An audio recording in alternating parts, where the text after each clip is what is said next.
Hello प्यारे बच्चों, आज हम कक्षा 8 क्लास 8 भाषा भारती हिंदी विशिष्ट के पाठ 14 लेसन 14 नव संवत्सर नया वर्ष के क्वेश्चन आंसर को सॉल्व करेंगे।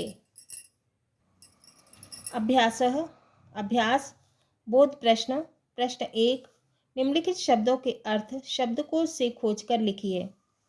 नव संवत्सर का मतलब है नया वर्ष, मत्स्य का अर्थ है मछली, उत्सव का अर्थ है त्योहार, कार्तिक आदि का मतलब है कार्तिक से प्रारंभ माने कार्तिक से शुरू, अमांत का मतलब है अमावस्या का अंत, श्रृंगार का मतलब है सजावट, जयंती का मतलब है जन्मदिन, पीर का मतलब है संत या महात्मा,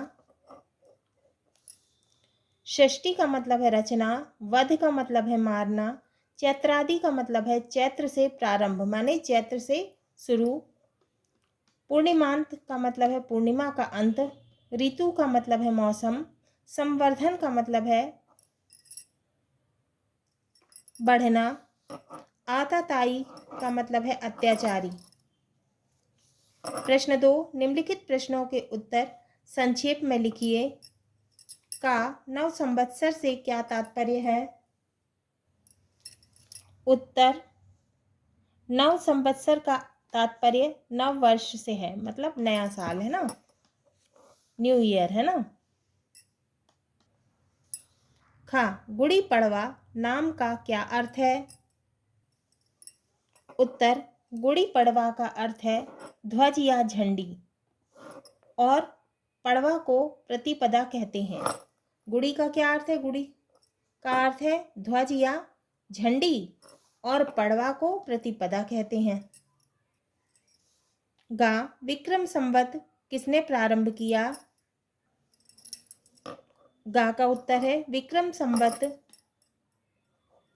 का प्रारंभ उज्जैनी के महान सम्राट विक्रमादित्य ने ईसा पूर्व सन 57 में किया था। घा वसंत ऋतु का आगमन किस भारतीय माह में होता है? घा का उत्तर है वसंत ऋतु का आगमन भारतीय चैत्र माह में होता है, माने चैत्र के महीने में। इंगा दक्षिण भारत में विक्रम संवत का प्रारंभ किस भारतीय मास से होता है? इंगा उत्तर है दक्षिण भारत में विक्रम संवत का प्रारंभ कार्तिक मास से होता है। प्रश्न 3, रिक्त स्थानों की पूर्ति कीजिए। का चैती चांद पर्व भगवान झूलेलाल की जयंती के रूप में मनाते हैं, तो खाली स्थान में आएगा भगवान झूलेलाल।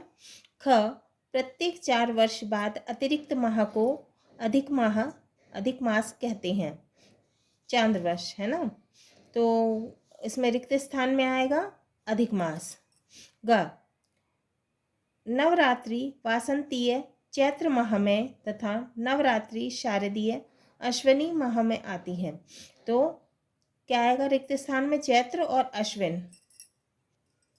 प्रश्न 4, निम्नलिखित प्रश्नों के उत्तर विस्तार से लिखिए। का संवत्सरों का नामकरण किस प्रकार किया जाता है? उत्तर, भारत में समय की गणना विधि अति प्राचीन है, मतलब गणना माने गिनती है ना, तो भारत में समय की गिनती की विधि अति प्राचीन है। यहाँ दिनों महीनों की भांति संवत्सरों का भी नामकरण किया गया है, जो 60 वर्ष बाद पुनः मतलब फिर से है ना एक चक्र के रूप में आते रहते हैं।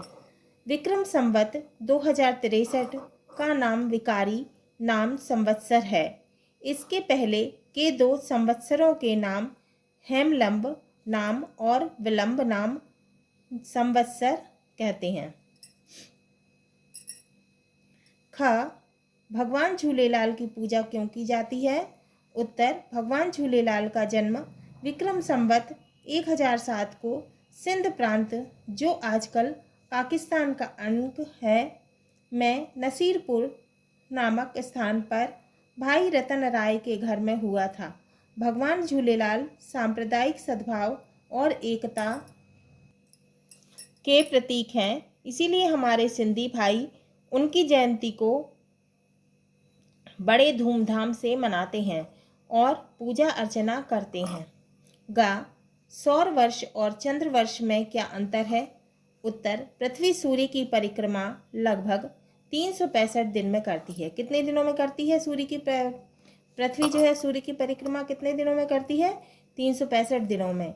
यह अवधि एक नक्षत्र सौर वर्ष कहलाती है, जबकि चंद्र वर्ष लगभग 354 दिनों का होता है। घा, सौर वर्ष और चंद्र वर्ष के सामंजस्य के लिए क्या विधि अपनाते हैं? उत्तर, सौर वर्ष और चंद्र वर्ष में सामंजस्य बनाने के लिए प्रत्येक 32 या 33 चंद्रमासों के बाद एक अतिरिक्त माने एक और, है ना, चंद्रमास जोड़ दिया जाता है। इस माह को अधिक मास, मलमास या लौंद का महीना कहते हैं। इंगा, विक्रम संवत के अनुसार वर्ष के महीनों के नाम लिखिए। उत्तर, विक्रम संवत के अनुसार वर्ष के महीनों के नाम हैं चैत्र, बैसाख, ज्येष्ठ, आषाढ़, श्रावण, भाद्रपद, अश्विनी, कार्तिक, मार्गशीर्ष, पौष, माघ और फाल्गुन। चैत्र, बैसाख, ज्येष्ठ, आषाढ़, श्रावण, भाद्रपद, अश्विन, कार्तिक, मार्गशीर्ष, पौष, माघ और फाल्गुन। चा, विक्रम संवत की प्रथम तिथि में कौन कौन से प्रसंग जुड़े हैं लिखिए। उत्तर, विक्रम संवत की प्रथम तिथि से निम्न प्रसंग जुड़े हैं। पहला, इसी दिन श्री रामचंद्र जी ने किष्किंधा के राजा बाली का वध कर उसके स्वेच्छाचारी राज का अंत किया था। दूसरा, उत्तर भारत में विक्रम संवत का आरंभ चैत्र प्रतिपदा से होता है, मतलब शुरू, है ना, इसे चैत्रादि कहते हैं। जबकि दक्षिण भारत में संवत्सर का आरंभ कार्तिक शुक्ल पक्ष की प्रतिपदा से माना जाता है, इसे कार्तिक आदि कहते हैं। भाषा अध्ययन। प्रश्न 1, निम्नलिखित शब्दों का शुद्ध उच्चारण कीजिए और अपने वाक्यों में प्रयोग कीजिए। चैत्र, पौराणिक, किष्किंधा, ऋग्वेद, अथर्ववेद, पूर्णिमा, विक्रमादित्य, स्वेच्छाचारी। उत्तर है पहला, चैत्र। भारतीय वर्ष की शुरुआत चैत्र मास से होती है। दूसरा, पौराणिक। पौराणिक कथा के अनुसार भगवान ब्रह्मा ने चैत्र प्रतिपदा के दिन सृष्टि का निर्माण किया था। तीसरा, किष्किंधा। बाली किष्किंधा का राजा था। चौथा, ऋग्वेद। ऋग्वेद सबसे प्राचीन वेद है। पांचवा, अथर्ववेद। अथर्ववेद 4 वेदों में से एक है। छठवां, पूर्णिमा। पूर्णिमा के दिन चांद पूर्ण दिखता है। सातवां, विक्रमादित्य। विक्रमादित्य उज्जैनी के सम्राट थे। आठवां, स्वेच्छाचारी। श्री राम ने बाली का वध कर उसके स्वेच्छाचारी राज का अंत कर दिया। ध्यान से पढ़िए। प्रथम, अकारांत ध्वनि वाले शब्द में इक प्रत्यय जुड़ने पर ह्रस्व ध्वनि माने छोटी, है ना, दीर्घ माने बड़ी में परिवर्तित हो जाती है। जैसे संसार में इक प्रत्यय जुड़कर सांसारिक शब्द बनता है। यदि शब्द की प्रथम ध्वनि ई तो वह ए में परिवर्तित हो जाती है। इतिहास धन इक क्या हो गया?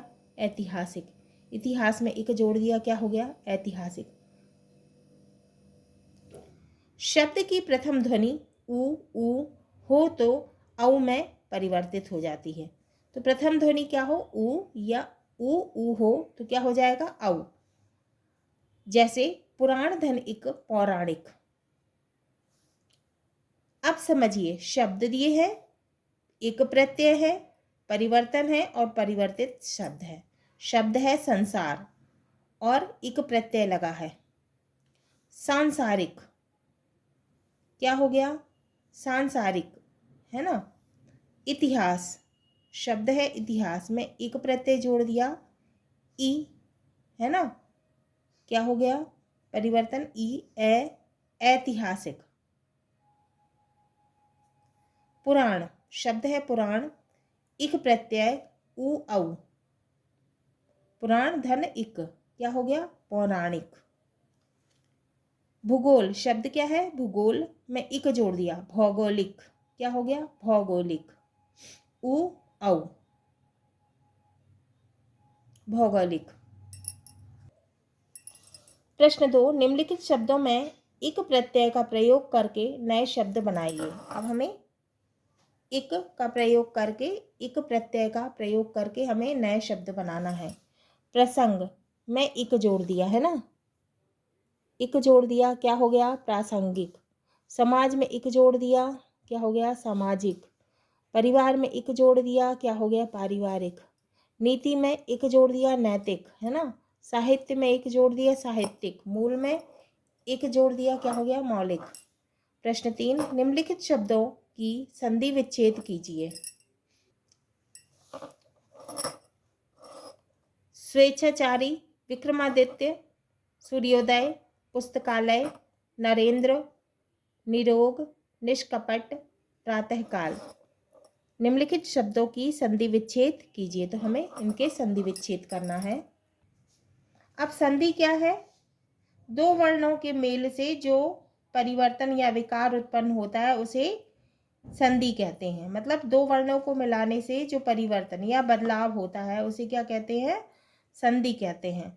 तो दो अक्षरों को मिला के एक नया शब्द बन जाता है ना, तो उसे क्या कहते हैं? संधि कहते हैं। या दो शब्दों के मेल से को क्या कहते हैं? संधि कहते हैं, है ना। अब संधि 3 प्रकार की होती है, स्वर संधि, व्यंजन संधि और विसर्ग संधि, है ना। अब हमें क्या करना है? इनका संधि विच्छेद करना है। उत्तर है, शब्द दिए हैं और संधि विच्छेद करना है हमको। स्वेच्छाचारी, स्वेच्छा प्लस आचारी, स्वेच्छाचारी। विक्रमादित्य, विक्रम प्लस आदित्य, विक्रमादित्य। सूर्योदय, सूर्य प्लस उदय, सूर्योदय। पुस्तकालय, पुस्तक प्लस आलय, पुस्तकालय। नरेंद्र, नर प्लस इंद्र, नरेंद्र। निरोग, निह प्लस रोग, निरोग। निष्कपट, निह प्लस कपट, निष्कपट। प्रातःकाल, प्रातः प्लस काल, प्रातःकाल। प्रश्न 4, निम्नलिखित शब्दों के अर्थ खोजिए तथा उन्हें अपने वाक्यों में प्रयोग कीजिए। पर्व, गणना, मलमास, उपलक्ष्य, प्रस्थान, संवर्धन। उत्तर है पहला, पर्व। त्योहार, इसका अर्थ होता है पर्व का मतलब त्योहार या उत्सव। प्रयोग किया हमने, भारत देश में अनेक पर्व मनाए जाते हैं। दूसरा, गणना, इसका मतलब क्या है? गिनती। प्रयोग किया, भारत में समय की गणना की विधि अति प्राचीन है, माने बहुत पुरानी है। तीसरा है मलमास, इसका अर्थ अधिक मास। प्रयोग, चंद्रमास के अतिरिक्त मास को मलमास कहते हैं।